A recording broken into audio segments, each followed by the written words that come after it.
paz, igreja. Oh, aleluia. Aí sim, isso.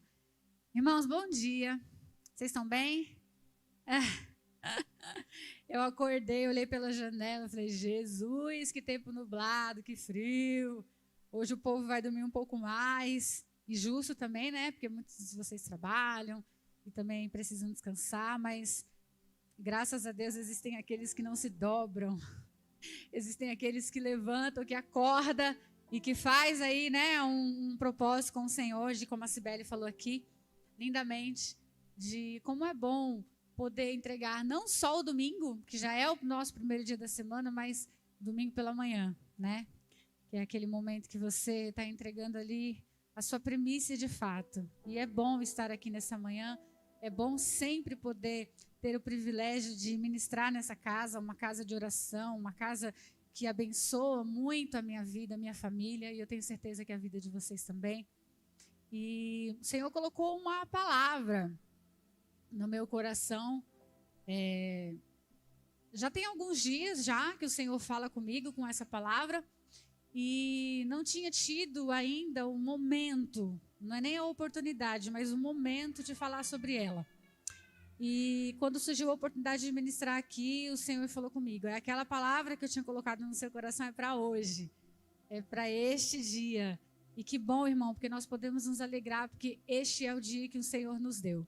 A apóstola Silvana colocou esses dias lá no grupo Elas, para que nós pudéssemos refletir e pensar sobre como ainda nós temos a liberdade de servir ao Senhor de uma forma livre. Ainda temos a oportunidade de servir ao Senhor com liberdade no Brasil. Amém? A gente não sabe até quando essa liberdade vai chegar, mas uma coisa eu sei: nós continuaremos adorando ao Senhor. Com liberdade ou não, amém? De uma forma explícita ou não, nós continuaremos nos prostrando diante do Senhor. Se você puder, meninos, se vocês puderem colocar a versão da King James, por favor, em o Evangelho de Jesus, que segundo escreveu Lucas, no capítulo 15. Lucas, no capítulo 15. Vamos adorar o Senhor nessa noite, nessa manhã. Eu tenho certeza que o Senhor vai falar em nosso meio. Amém? Assim diz a palavra do Senhor. Eu vou ler a princípio até o 10. Diz assim a palavra do Senhor. Vou ler com vocês. E aconteceu que todos os pecadores, como os coletores de impostos e pessoas de má fama, estavam se reunindo para ouvir a Jesus. Entretanto, os fariseus e os mestres da lei o censuravam, murmurando: este saúda e se mistura a pessoas desqualificadas, e ainda partilha do pão com elas. Foi então que Jesus propôs a seguinte parábola: qual dentre vocês é o homem que, possuindo 100 ovelhas e perdendo uma delas, não deixa no campo as 99 e vai em busca da que se extraviou até que a encontre? E assim que a encontra, coloca-a por sobre os ombros, cheio de júbilo, e ruma para casa. Ao chegar, reúne seus amigos, vizinhos e anuncia: alegrai-vos comigo, pois hoje eu encontrei a minha ovelha perdida. Eu vos afirmo que, da mesma maneira, haverá muito mais alegria no céu por um pecador que se arrepende do que por 99 justos que não carecem de arrependimento. Ou ainda, qual é a mulher que, possuindo 10 dracmas e perdendo uma delas, não acende uma candeia, varre a casa e a procura diligentemente até encontrá-la? E tendo-a achado, reúne as suas amigas e vizinhas e proclama: alegrai-vos comigo, porque agora achei a minha dracma perdida. E eu vos asseguro que, de igual modo, há grande júbilo na presença dos anjos de Deus por um pecador que se arrepende. Glória a Deus. Irmãos, aqui a gente está num contexto onde Jesus, ele havia nascido, já havia iniciado seu ministério, já havia sido batizado por João Batista, já havia passado pelo deserto de 40 dias, estava dando uma continuidade àquilo que, a princípio, Jesus gostaria de deixar para nós como um testemunho, como um legado, como aquilo que nós deveríamos olhar e nos espelhar para, como igreja, fazermos exatamente o que ele fazia. Amém? Só que nesse momento aqui, as pessoas ainda estavam, daquela época, ainda estavam tentando entender quem era Jesus, o que ele fazia, o que de fato ele poderia representar. Porque quando as pessoas pensavam em um rei para os judeus, quando as pessoas ainda pensavam sobre uma pessoa que reinaria sobre o povo que saiu do Egito, o povo, a descendência de Abraão, eles imaginavam alguém que viria para sentar no trono de Roma de uma maneira concreta e real. A gente vai ver isso quando a mãe de Tiago e João olha para Jesus e fala assim: olha, quando você se assentar no teu reino, coloca um filho meu à sua direita e o outro à sua esquerda. Por que que, na época, aqueles homens, os sacerdotes e esses fariseus e mestres tinham tanta raiva de Jesus? Porque eles acreditavam que, de fato, não existia um reino espiritual, mas sim um reino físico, para ser fundado, para ser concretizado. Eles acreditavam que seria um rei que de fato colocaria uma coroa na cabeça, como César tinha, por exemplo, e que César seria destronado e viria um homem que sentaria, e a partir daí aqueles impostos altíssimos que eles pagavam começariam a entrar dentro dos gasofilácios e dentro do templo e tal. Então, assim, era toda uma jogada de interesse político mesmo, era toda uma jogada de interesse financeiro mesmo. Então, Jesus, sabendo de toda aquela loucura, né, e de toda aquela falta de profundidade em entender o que de fato era o reino, quando ele fala, por exemplo, para Nicodemos: olha, você precisa nascer de novo, e ele fala: mas como assim? Eu vou ter que voltar para o ventre da minha mãe? Eles não entendiam exatamente o que Jesus queria dizer. Então, de uma forma mais lúdica e de uma forma mais simples, Jesus ia contando algumas histórias para que eles entendessem o que de fato era o reino de Deus. Jesus contava histórias de uma forma espiritual, trazendo material, para que aquelas pessoas pudessem compreender o que de fato seria o reino de Deus. Tanto é que quando você olha o último capítulo de Lucas, no capítulo 24, você vai ver os 11 discípulos ali com Jesus, porque Judas não estavam mais, e você vai ver assim, que naquele momento, Jesus ascendendo ao céu, depois de ter vivido com eles, passado 3 anos e meio discipulando eles, depois morrido, passado 40 dias em aparições após de Jesus ter morrido, Jesus olha para eles e a Bíblia fala que, de fato, naquele momento eles começaram a compreender aquilo que Jesus falava. Veja bem, como era difícil para aquela conjuntura, para aquela sociedade entender o que de fato era o reino.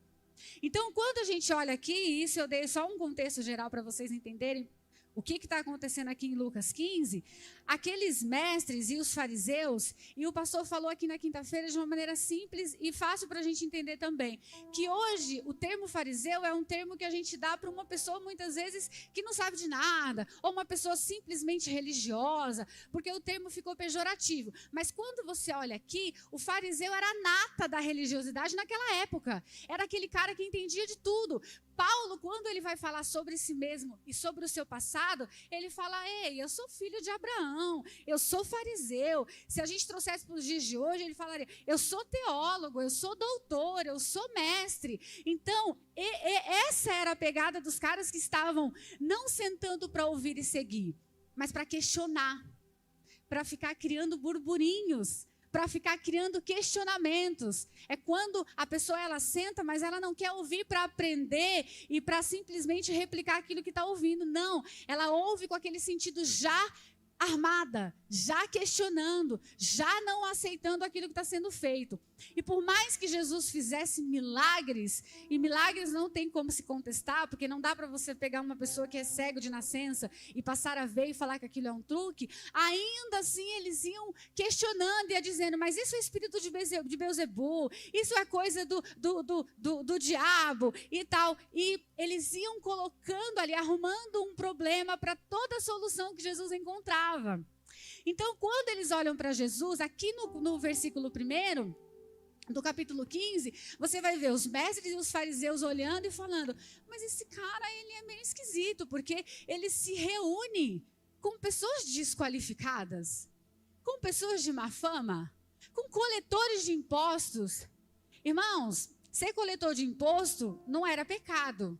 Ser coletor de imposto, apesar que o que deixavam eles irritados eram que homens como Levi, e depois a gente vê falar sobre, né, o codinome Mateus na Bíblia, era um coletor de imposto. Só que ele era um judeu que cobrava o próprio povo judeu. Então ele era tido como uma pessoa desqualificada. Porque como que uma pessoa que é do meu povo, que conhece a história do meu povo, que conhece o sofrimento do meu povo, vem pesar e cobrar um imposto que não vai entrar no cofre do meu povo? E sim, vai entrar para o tesouro de um reinado ou de uma sociedade que sacrifica, que martiriza, que pesa sobre o meu povo. Então essas pessoas eram tidas como pessoas de má fama, desqualificadas, pecadores. E quando a gente vê todas essas... Essa água é minha? Obrigada. E quando a gente vê ele falando isso entre si, Jesus já lia os pensamentos e já ia trazendo um problema para o problema deles, né? Que é o que o apóstolo sempre fala aqui, arruma um problema para o seu problema. Então, quando Jesus vinha que eles estavam com certos tipos de problemas, Jesus arrumava um problema para o problema deles. E aí Jesus veio aqui e fala assim, e ele traz uma parábola. E ele fala assim, vem cá, qual de vocês que, tendo 100 ovelhas e extraviando uma, não deixa as 99 no campo, não é desguarnecida, é no campo, guardadinha, e vai em busca dessa que se extraviou, que se perdeu. E aí Jesus fala, e encontrando essa ovelha, põe ela nos ombros e volta. E aí reúne os seus amigos, os seus vizinhos e fala, ei, venham se alegrar comigo, venham, hoje é um dia de júbilo, porque eu achei a ovelha que estava perdida.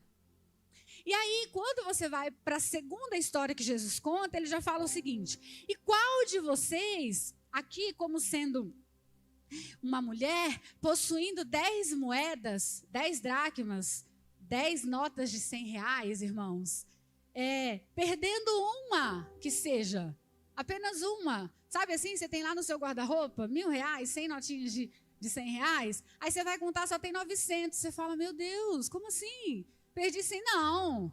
Qual de vocês não sai para procurar essa nota? E é engraçado porque Jesus ele não fala assim, algum de vocês aqui não procuraria? Não, Jesus fala, qual de vocês, como de uma forma afirmativa, não sairia para procurar? Porque Jesus não compreende que um rebanho que perde uma ovelha não vai se esforçar para buscar essa ovelha. Jesus não abre um precedente para nós, perdendo você alguma coisa de valor para você, você não vai parar tudo na sua vida e vai encontrar e resgatar aquilo que é de valor para você. Quando a gente vai para a próxima parte desse texto, e eu não vou ainda, porque eu preciso que vocês entendam melhor esse contexto, a partir do versículo 11, Jesus já traz uma outra analogia também de um pecador perdido. E quando eu comecei a ler esse capítulo 15, e aí de uma forma mais concreta ontem, para tentar entender o que de fato Jesus queria falar conosco nessa manhã, eu falei, mas o Senhor dá primeiro uma analogia de uma ovelha, e é uma analogia porque é uma parábola, é uma história. E depois o Senhor traz uma analogia de uma moeda. De como que a gente pode comparar uma pessoa com uma moeda, Senhor. E tudo falando necessariamente sobre pecadores que estão perdidos dentro do reino. E aí o Senhor foi ministrando ao meu coração. Irmãos, quando a gente fala sobre a ovelha, por exemplo, a ovelha ela é um bichinho muito inteligente. Só que ela não tem ela não tem uma característica de guerra. Ela não tem uma característica de lutar contra o predador. A ovelha, de uma forma necessária, específica e fundamental, precisa de um pastor. Porque ela não sobrevive sozinha no campo. Se ela não tiver alguém ali, batendo ali, ó, com aquele cajado, que não é para bater. Muitas vezes a gente fala assim, né? Eita, o pastor está descendo o cajado. De uma forma pejorativa e exortativa, mas não. Aquele cajado que o pastor de ovelhas usa para bater ali no bumbumzinho dela é para direcionar ela. É para ela entender para onde ela deve ir. Onde é o melhor caminho para ela não se perder.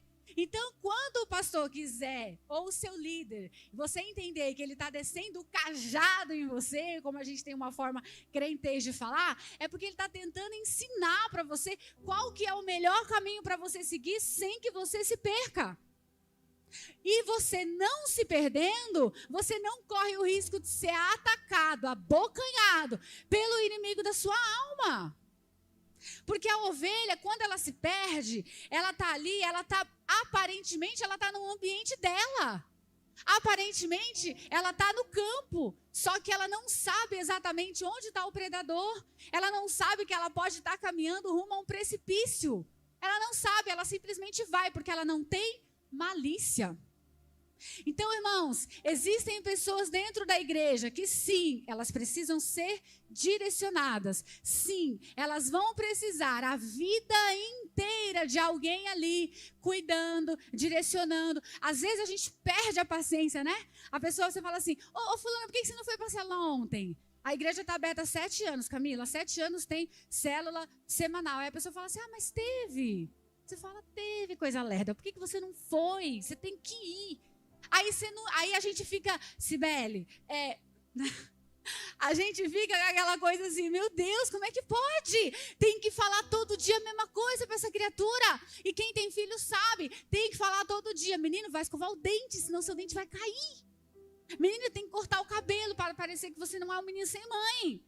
Todo mês você tem que falar, vai cortar o cabelo, que é para você não ficar, entendeu? E aí tem coisa, e a ovelha é a mesma coisa, a ovelha de quando nasce até ela morre, até quando ela morre, ela não vai desenvolver habilidades fantásticas e maravilhosas como muitas vezes a gente espera, não, irmão. A gente tem a responsabilidade de como irmãos e de como pastores que todos vocês são e discipuladores que todos vocês são, porque foi chamado por Jesus. É imitador de Paulo? Nasceu para discipular. Tira da sua cabeça que você só é um discipulado. Tira da sua cabeça que você só é uma pessoa que precisa. Não, você tem que fazer, você tem que levantar, você tem que discipular. Não importa se aqui na igreja você ainda não tem uma função como essa, mas biblicamente, se serve a Jesus, tem que discipular, tem que pastorear. Tem que usar o cajado de alguma forma, porque, irmãos, não há ninguém tão leigo que não possa ajudar alguém que seja mais leigo que você. Fabi, não tenho tanto conhecimento assim. Tem alguém do seu lado que tem menos conhecimento que você e que precisa de você. Então, quando a gente olha para essa primeira parábola aqui, Jesus está ensinando sobre isso. Presta atenção, gente. Vai ter pessoa que ela vai se perder, você vai colocar no ombro e vai se esforçar e trazê-la de volta para o rebanho. E aí pode ser que ela se perca de novo, eu vou falar sobre isso lá na frente. E você vai lá, você vai buscar, você vai colocar ela no ombro e vai trazê-la de novo. E isso traz uma sensação para a gente que muitas vezes a gente quer abandonar no meio do caminho, que é o cansaço. Porque fazer o bem cansa. Porque a Bíblia fala, não vos canseis de fazer o bem. Por quê? Porque fazer o bem cansa. A Bíblia, não tem nada que está na Bíblia que não seja de uma forma para a gente entender e aprender que está de uma forma aleatória. Não canseis de fazer o bem. Por quê? Fazer o bem cansa. E cansa porque a gente se esforça. E cansa porque Paulo fala assim, suportai-vos uns aos outros. É suporte, irmão. É você estar embaixo e alguma coisa está em cima de você, fazendo peso em cima de você. E a Bíblia diz, suporte. Suportai-vos uns aos outros. E aqui Jesus está falando, coloca a ovelha no ombro. E quando ela voltar, faz uma festa. Porque ela voltou. Não importa, é lerda, é mesmo. não tem taxa, não sabe guerrear, não sabe lutar, não sabe se, muitas vezes ainda não está lá no Efésios 6:10, revestido com a couraça da justiça, com o escudo da fé, com o capacete da salvação, não tem a sandália da preparação, não tem. Por quê? Porque muitas vezes é uma ovelhinha mesmo que ainda está ali em defesa e a gente precisa cuidar. Quando a gente anda mais um pouquinho, Jesus está falando sobre uma mulher que, perdendo ali uma dracma de 10, qual de vocês simplesmente não vai varrer a casa de uma forma diligente para poder trazer essa dracma de volta? E eu fui perguntar para o Senhor, eu falei, Senhor, o que é essa moeda? Por que o Senhor fez essa comparação de pessoas, já que o contexto é sobre pecador, já que o contexto é sobre pessoas que estão perdidas? E o Senhor falou comigo dessa maneira, Ele falou assim, minha filha, muitas vezes existem muitas pessoas dentro da igreja que têm muito valor. Existem pessoas dentro da igreja que são cheias de talentos. Existem pessoas dentro da igreja que estão cheias de paixão por Jesus. Está cheio de vontade, mas está perdido dentro da casa. Nós temos um jargão, irmãos, e aí a gente gosta de falar assim, vamos partir da porta para fora, vamos buscar os perdidos, não é assim? Vamos nos reunir para a gente buscar os perdidos. Eu não vou falar para você olhar para o lado, porque você pode constranger o seu irmão e também não pode não ser ele.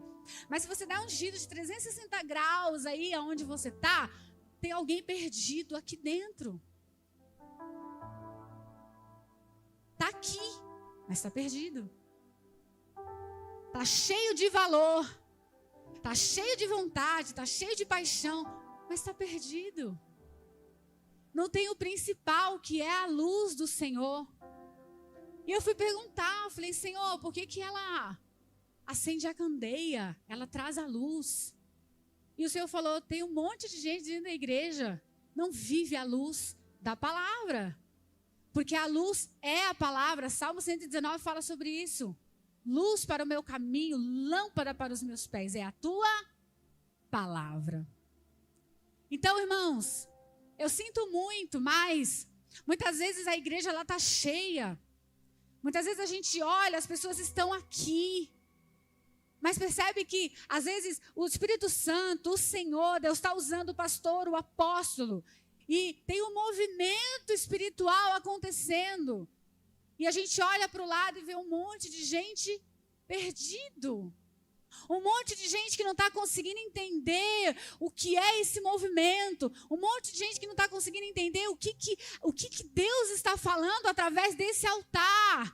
Qual é a mensagem que o Senhor está falando e comunicando para a nossa geração. Porque eu não sei se você reparou, mas o que Deus está falando aqui, Ele está falando lá em outras casas, em outros lugares. De repente você vai ver uma mensagem que foi pregada aqui e você vai ver lá no YouTube um outro pastor sendo usado de uma forma poderosa dentro do mesmo contexto. Aí você fala, Fabi, que coisa estranha, parece que um está ouvindo o outro. Não, irmão, é só o Espírito de Deus que efetua tudo em todos.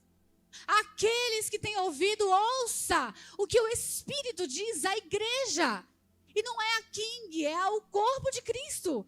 Que tem aqui, tem ali, tem lá, tem na Zona Sul, na Zona Leste, tem aqui no Brasil, tem lá nos Estados Unidos. É um Espírito só que age dentro de uma igreja só. Porque a gente tem, às vezes, o conceito de falar, a igreja se perdeu, a igreja está corrompida, a igreja está fria. Irmãos, eu não sei de que igreja é essa, mas a de Cristo, ela não é corrompida. A igreja de Cristo, a de Cristo, está caminhando para o alvo. A de Cristo está caminhando para o céu. A igreja de Cristo, ela não se corrompe. A igreja de Cristo não se perde. A igreja de Cristo tem uns membros, sim, que precisa de alguns alinhamentos. Porque não é porque tem um membro ali, muitas vezes, que está doente, que ele está descartado do reino. Ele só precisa de cura. Ele só precisa de alguém que busque. Ele só precisa de alguém que coloque um cajado e dá uma direção para ele. Tem gente cheio de valor dentro da igreja e que a gente não percebe muitas vezes que está perdido em algum lugar, porque não vive sobre a égide da palavra, não vive sobre a palavra, não consegue entender o que está sendo comunicado através da palavra. Se eu perguntar aqui para qualquer um de vocês o que foi dito nos últimos cultos aqui, irmão, e eu quero que você reflita, eu quero que você se sinta constrangido dentro de você, o que o louvor tem comunicado para nós, irmãos, o que Deus tem falado através dos louvores, o que os pastores estão pregando diuturnamente, que você não está trazendo para a sua vida, não está colocando em prática. O que foi falado na mesa de Jétro essa semana, que você ainda não colocou em prática, que você ainda não foi buscar a prática no seu dia a dia. Porque, irmãos, nós não temos mais tempo a perder. Nós não temos mais tempo para brincar, como talvez já brincamos um dia. Não temos mais tempo para passar a mão na cabeça dos nossos jovens e dizer, não... é adolescente ainda. Não, é criança ainda. Não. Nós precisamos fazer com que a nossa casa, os nossos filhos, os nossos discípulos, as pessoas que estão perto de nós, entendam qual é o movimento espiritual que está acontecendo. Irmãos, eu vejo muita gente falando, nós somos a geração do avivamento. Será mesmo, irmão? Vamos olhar para dentro de nós, vamos olhar para a igreja, e não a igreja de Cristo, porque a igreja de Cristo, ela é uma igreja perfeita, ela é imaculada, ela não tem mancha, não tem ruga, não tem sombra de variação, não é levado por qualquer vento de doutrina, a igreja de Cristo não. E se você não consegue enxergar essa igreja, é porque você não está fazendo parte dela, é porque você precisa acordar. Está limitando a sua prosperidade, está limitando o avanço do reino. Aí você fala, eu queria tanto sentir esse fogo que todo mundo sente, eu queria tanto falar em línguas como eu falei um dia. Tira o entulho, coloca a luz da palavra sobre isso, abre a tua boca e confessa o teu pecado, chama o teu pastor e fala, errei mesmo. Está pensando que ele nunca errou também? Não, errou também. Vai só falar com você, amém, meu filho? Jesus te perdoa e eu te perdoo também. Irmão, muitas vezes a gente acha que o nosso pecado, ele é grande demais. E ele é mesmo. Mas não é diferente do meu. Não é diferente do apóstolo, não é diferente do pastor Elton, não é. A gente só peca em áreas diferentes. E você sabe aonde o inimigo atua muitas vezes? Na vergonha, na culpa, no peso que você carrega. Deus me livre.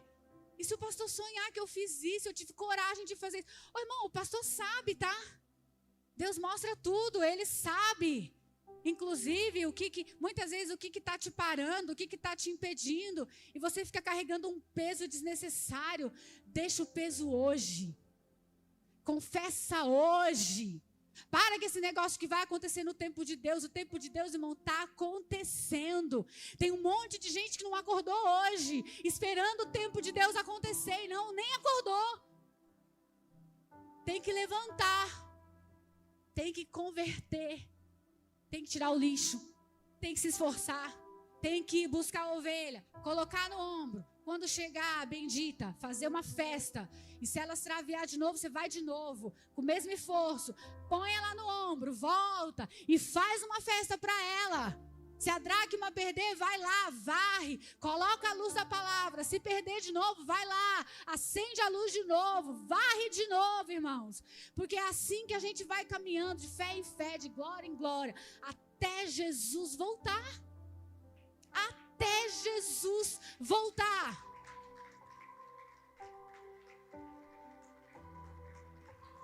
Aleluia. Quando você vai para o versículo 11, e aí eu vou trazer o contexto para vocês aqui, para a gente não ter que ler tudo e não perder muito tempo. A gente já vê Jesus trazendo um outro tipo de pessoa.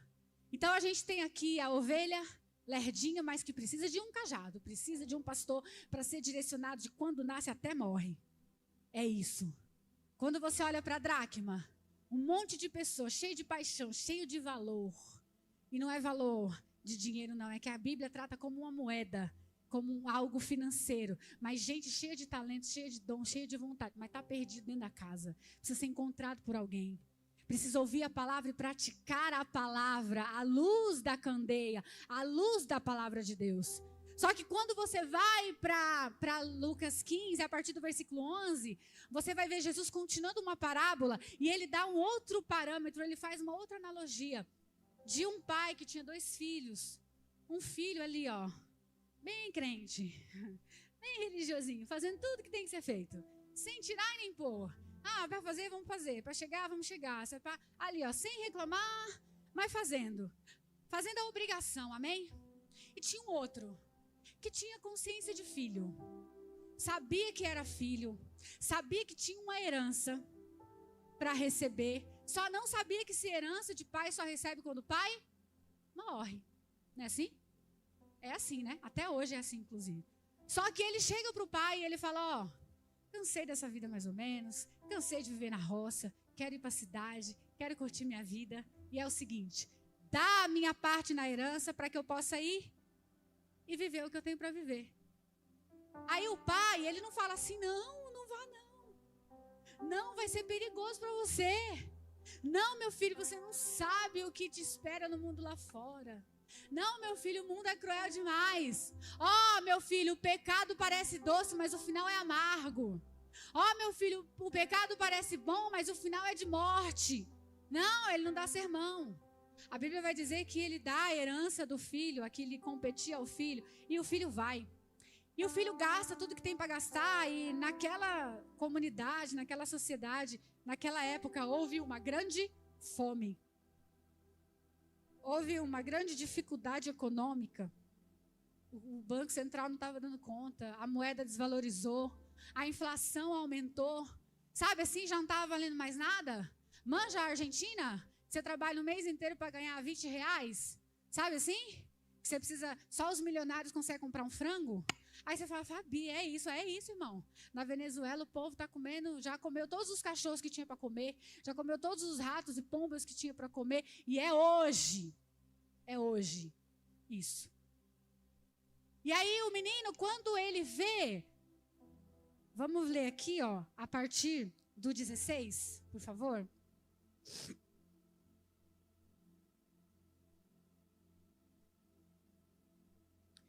E quando ele estava já tinha gastado tudo, toda a herança que o pai tinha dado, sem o menor senso de administração, e toda a comunidade passava por um momento difícil, porque havia fome, seca na terra naquele momento, a Bíblia diz que ele vai trabalhar de servo para os comerciantes ali que também não tinham com o que pagar, tá? Também não tinha com o que pagar. Aí a Bíblia vai dizer assim, ó, a partir do 16. Ali chegou a ter vontade de encher o estômago com a lavagem com as quais os porcos eram alimentados.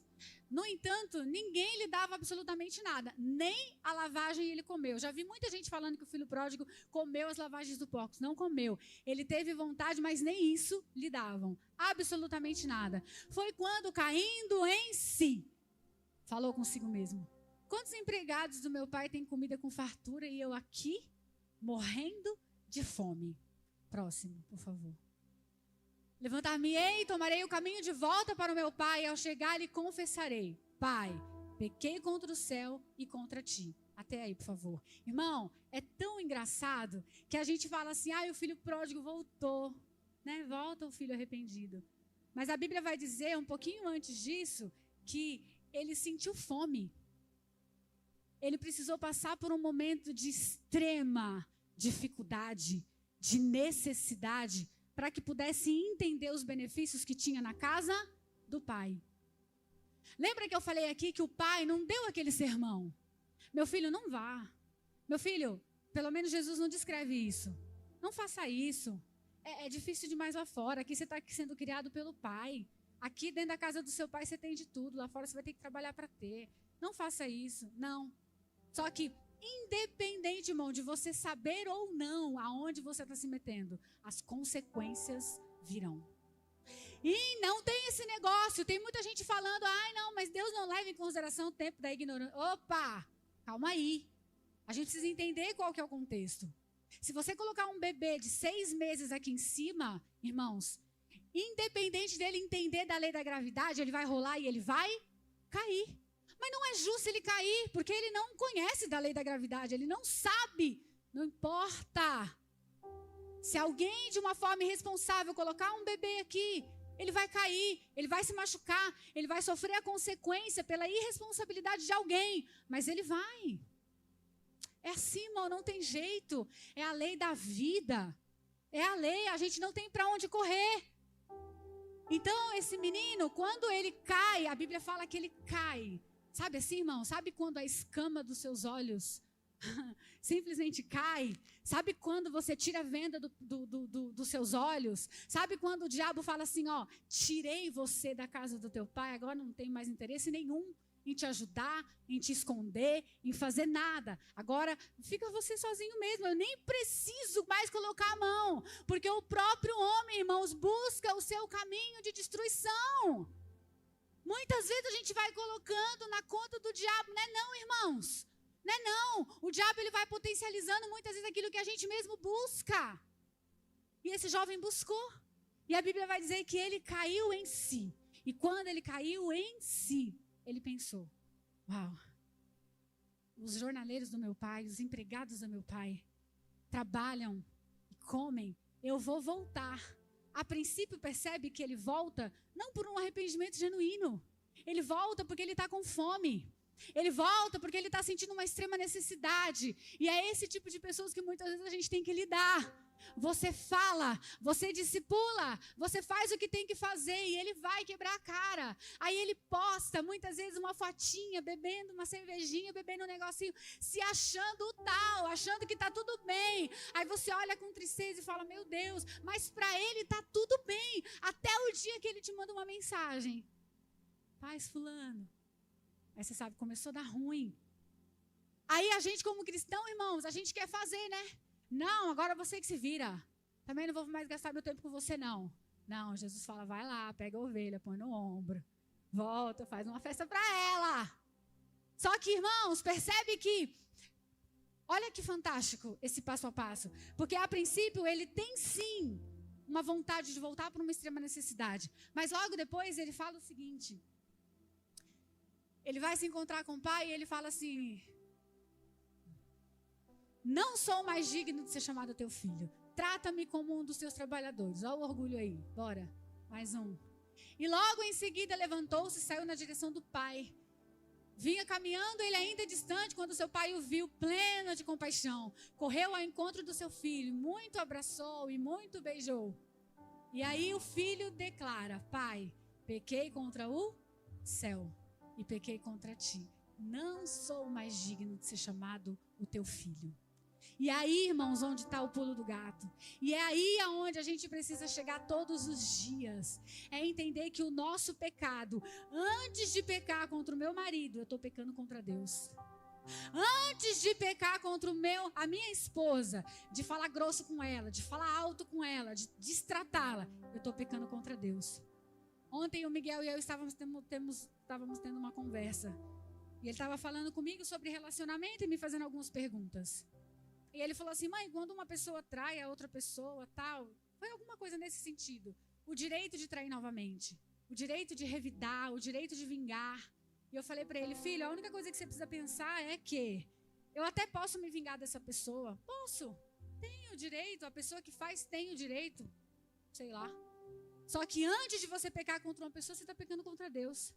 É por isso que quando você vai escolher uma pessoa para você se casar, principalmente jovens, procura uma pessoa que ame a Deus acima de qualquer coisa. Porque independente do que você faça para ela, ela não vai revidar, ela não vai vingar, ela não vai te ferir, porque ela sabe que ferindo você antes, ela fere a Deus. E quem fere a Deus, fere a si mesmo. Fere a sua própria natureza, irmãos. E é por isso que tem um monte de gente vingada, amarga. E é por isso que tem um monte de gente que se vingou, mas está no fundo do poço, porque não consegue perdoar. Quando a gente olha para esse filho pródigo, ele fala para o pai, pai, antes de eu pecar contra ti, eu pequei contra o céu. Mas estou retornando.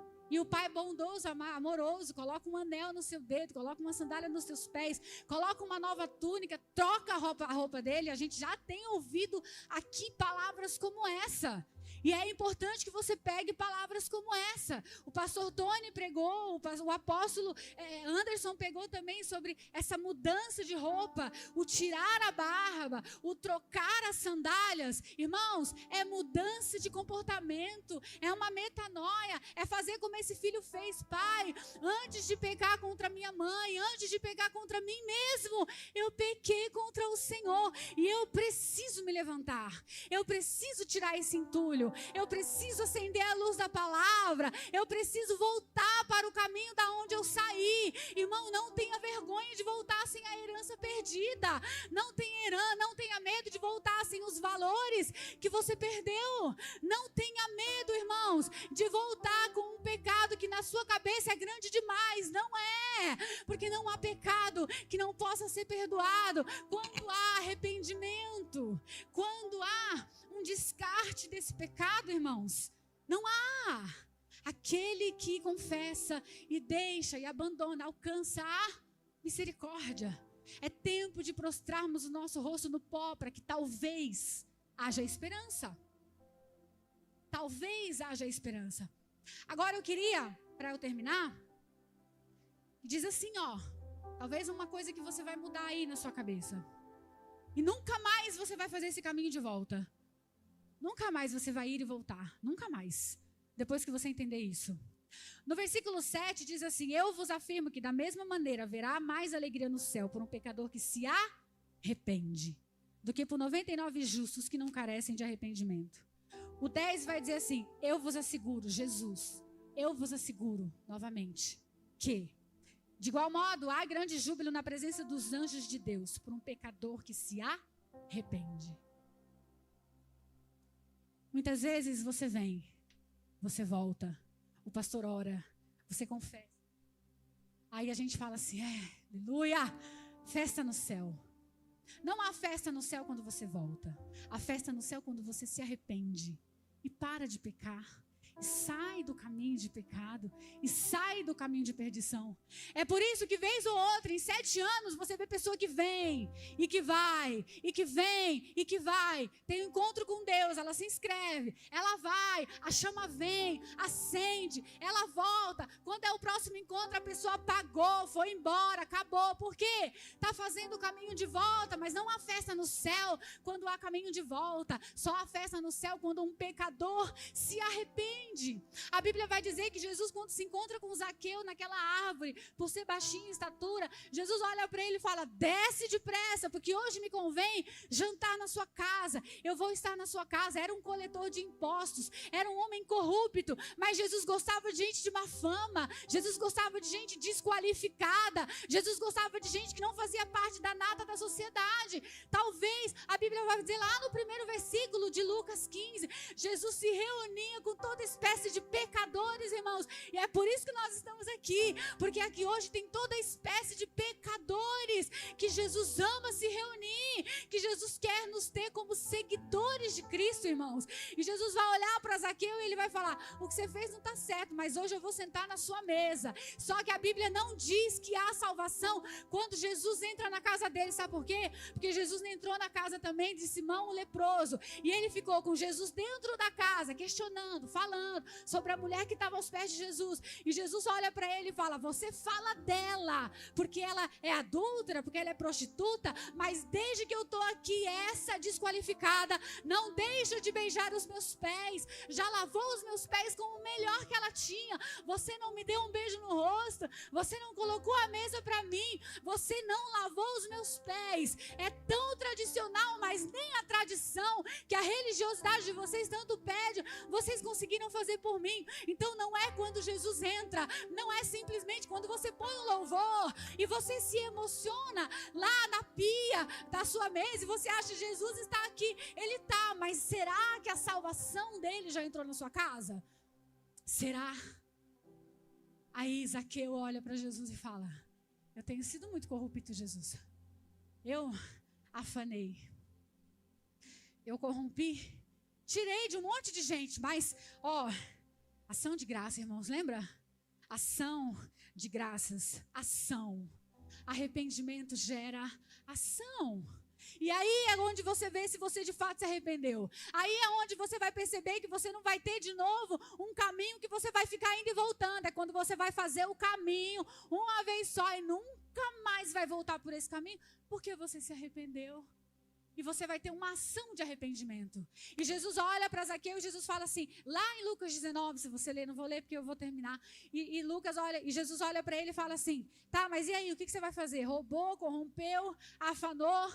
Jesus olha para nós hoje e fala, tá aí, você mentiu, você discriminou, você adulterou, você roubou. E aí, você vai fazer o que com isso? Vai ficar até quando carregando esse peso de pecado, sem confessar e sem fazer uma ação que leve você de volta para o caminho do arrependimento e da salvação.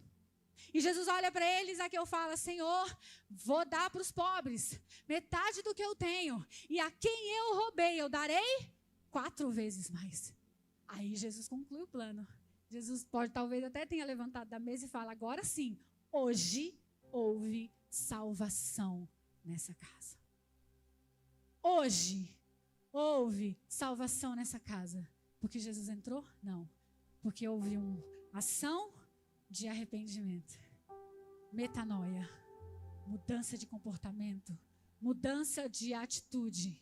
Mudança, irmão, mudança. Tirar o lixo. Você pega a vassoura e tira o lixo. Você acende a luz da palavra dentro da sua casa para que haja salvação. Você põe a ovelha no ombro e vai buscar e faz uma festa para ela. Vamos parar de ficar terceirizando aquilo que Jesus quer fazer na sua vida. O que Ele quer fazer na sua vida, Ele vai fazer através de você.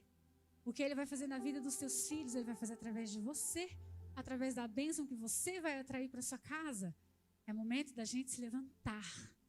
É momento da gente de fato mudar. Irmãos, não apenas ouvir, não apenas ficar, irmãos, aqui ó, no campo do pensamento. Ai Jesus, eu estou ouvindo essa palavra, eu sei o que eu tenho que fazer, mas é tão difícil. Eu sei o que precisa ser feito. Eu sei que tem uma pessoa que eu preciso ir lá me confessar. Mas o que ela vai pensar de mim? O que Deus está pensando de você? O que Deus está pensando de você? Não devemos ter medo nem do homem que pode matar o nosso corpo, ferir o nosso corpo, mas daquele para onde vai decidir a tua alma, para onde vai o teu espírito. É nisso que a gente deve se preocupar. E você vai entender, irmãos, o poder que há na confissão. Você vai entender o poder que há no caminho de volta para o arrependimento e para uma mudança de atitude. Quando você se levantar e tirar de fato tudo que precisa ser tirado, Deus vai fazer o que você nem imagina que Ele vai fazer. Porque existem pessoas, irmãos, que têm sonhos. E Deus olha para você e fala assim, seus sonhos são pequenos demais. Perto daqueles que eu preparei. Você tem uma mente tão obstruída e tão distraída. Você está olhando para um lado e Deus tem uma cadeira maior para você. Deus tem um lugar maior para você. E eu não quero te entregar aqui uma palavra de motivação, que eu nem sou disso. E nem quero te autopromover para nada, mas é o que o Senhor está falando.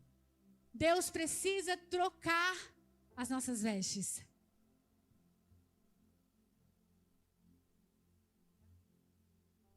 Fica de pé, irmãos, vamos terminar em nome de Jesus. O que o Senhor está falando é isso nessa manhã. Talvez você nem veio para ouvir isso e talvez eu nem tinha tudo isso. Ou não tinha essa conjuntura para trazer essa palavra para... Mas Jesus quer levar a salvação para a sua casa. Jesus quer levar uma mudança de comportamento para a sua casa. Jesus não quer que você seja apenas um marido que tem uma esposa salva. Jesus quer de você um homem íntegro, um homem crente, um homem salvo. Aleluia! Jesus não quer que você seja apenas uma mulher ética ou honesta. Jesus quer de você uma postura de mulher santa, fiel ao Senhor. Aleluia!